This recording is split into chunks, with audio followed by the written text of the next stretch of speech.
Okay, in this chapter we're going to deal with the last types of the tests between this chapter 17 and chapter 18. And going back to our chart about using a statistical test, the last few videos we've gone down this column in terms of looking at interval and ratio data and or Gaussian distributed populations. The next thing we're going to look at is where we have binomial data or two possible outcomes. We won't hit on all these, just a few of them. And then in chapter 18, we'll go down a few of the ones in the middle of the column in terms of looking at how to use different types of data or for different types of populations.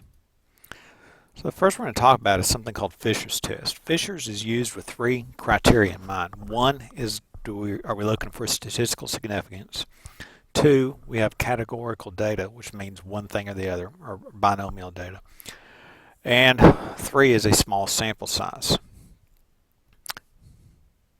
So the test is used when to examine the association between two variables with two other binomial options, which doesn't make a lot of sense when you look at it like that. So we will look at an example of one.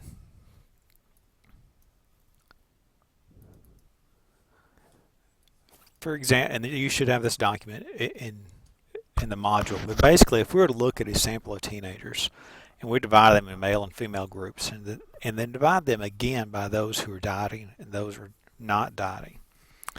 So the options are is here could be male or female, and you could either be dieting or not dieting. And the question that we might pose here is, what are the odds that, other than just random chance, that there would be a difference between the number of males and females dieting and not dieting? So if you look at this a little closer, you can see that we have one male that's dieting, 9 females that are dieting, 11 males not dieting, and 3 females not dieting. So we want to know, does this have something to do with this, other than just random chance?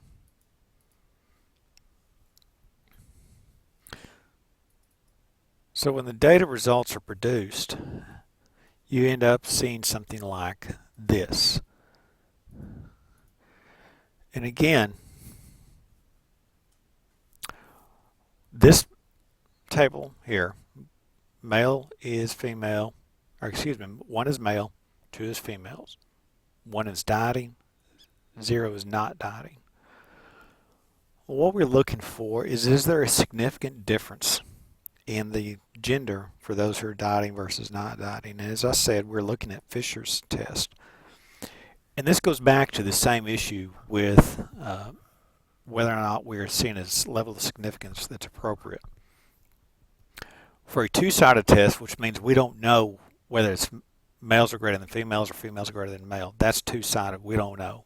And it also provides a one-sided test, which means that we're sticking our neck out, for example, hypothesizing that females is greater than male. Again, all we're wanting to find is whether or not our p-value is less than 0.05. And that's really, it's a very simple test, and that's all there is to it.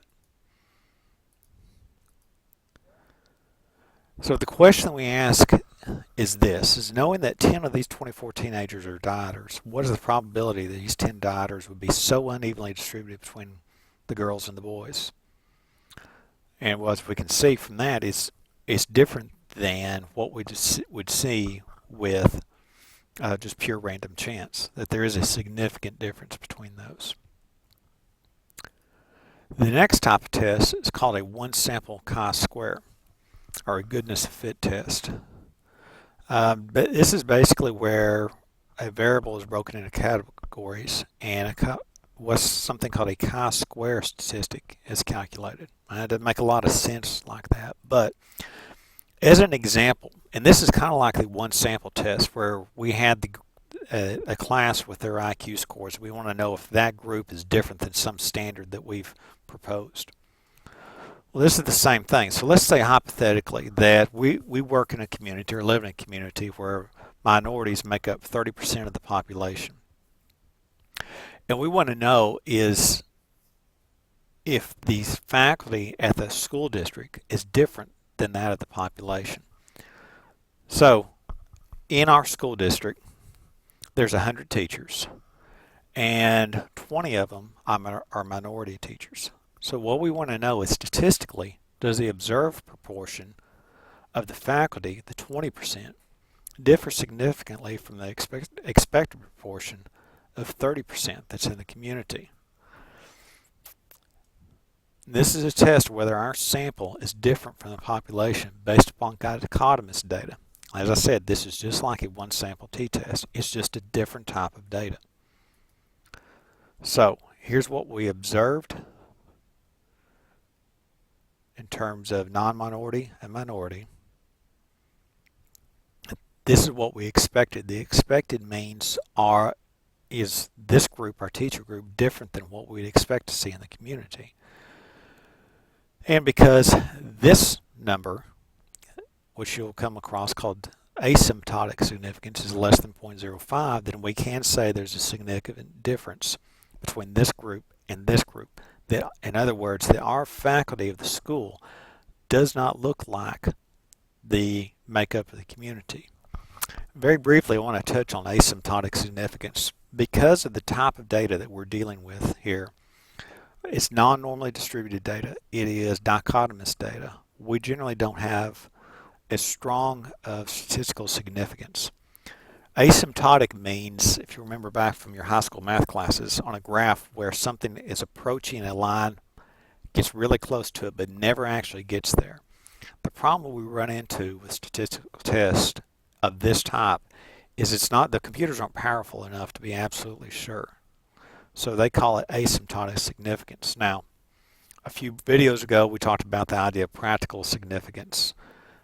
This is a little bit different thing because this is as good as we can possibly get. So as long as the authors are reporting it in such a way that this is asymptotic significance, then we can live with that. Another type of test is the independent chi-square. If you remember from an independent t-test, that's where we're comparing two groups. So now we're going to compare two groups on one question. And the question is, would you marry your current spouse again if you had to do it all over? So the responses that we could possibly have is you have a male and a female, and the question is would you marry that person again, yes or no? So it's a limited response, and in fact, as we said, it is dichotomous. So if we look at the raw data, just to give you an idea of where this is coming from, we have gender and we have a choice. One is male, yes, I'd marry him again. I believe that's right anyways. And then, as we said, we've got 40 of these. There's 20 males and 20 females. So we want to know, is there a significant difference? So the women said, only 5 of the 20 said, yes, I would marry him again. 15 said, no, we would not. 13 of the men said, yes, I'd marry my spouse again. 7 did not. So our question again was, is there an association or is there a difference in the number of men and women and whether or not they'd marry their spouse again? Just by looking at this, I will tell you, you cannot just guess on something like this to determine whether or not there's a significant difference. We have to have some sort of data. This is a type of data table that you may come across. It shows how many for the women said that they choose the same person again, how many would choose a different person. There's the 20 we're accounting for. This is what we would have expected to see here and here. Here's the thing, the same data for the men.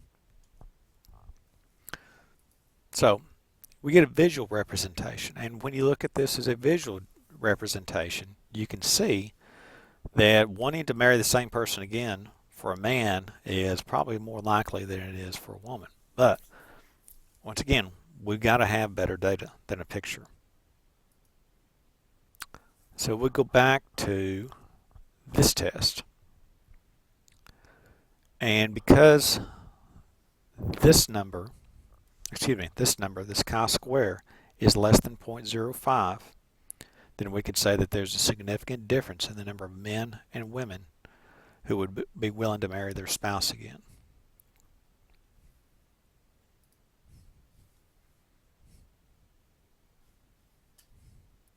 Now, we talked about in the previous slides where we had a t-test for 2 groups, and then when we went to 3 groups, we had to have an ANOVA. Well, we've done a single group here, 2 groups. Now, what if we had more than 2 groups? So here's our question. If a researcher were interested in how American college graduates and high school graduates were kept up with the news, and also asked the same question in Japan, we'd want to know whether or not there's a significant difference.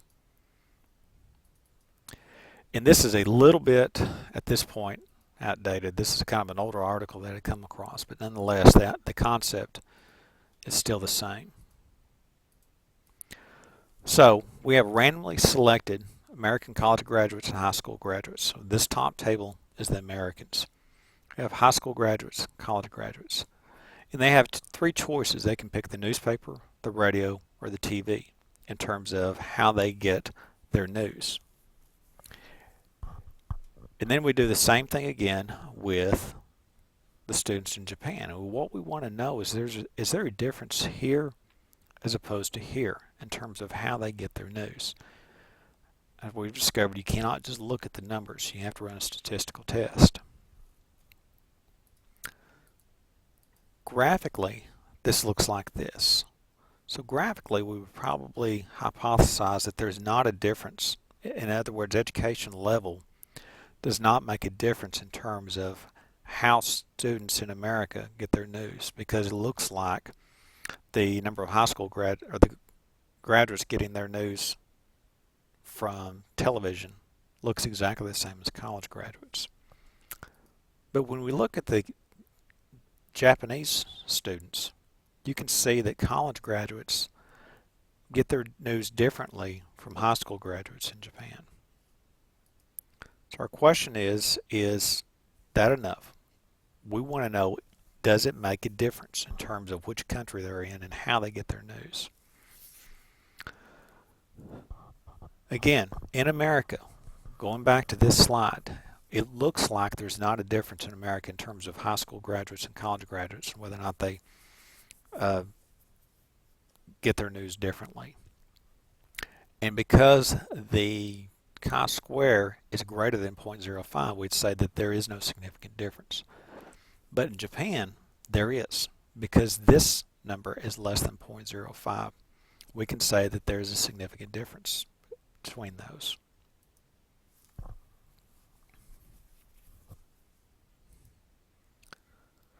The problem with this example is we have 3 places in which they could have responded: TV, newspaper, and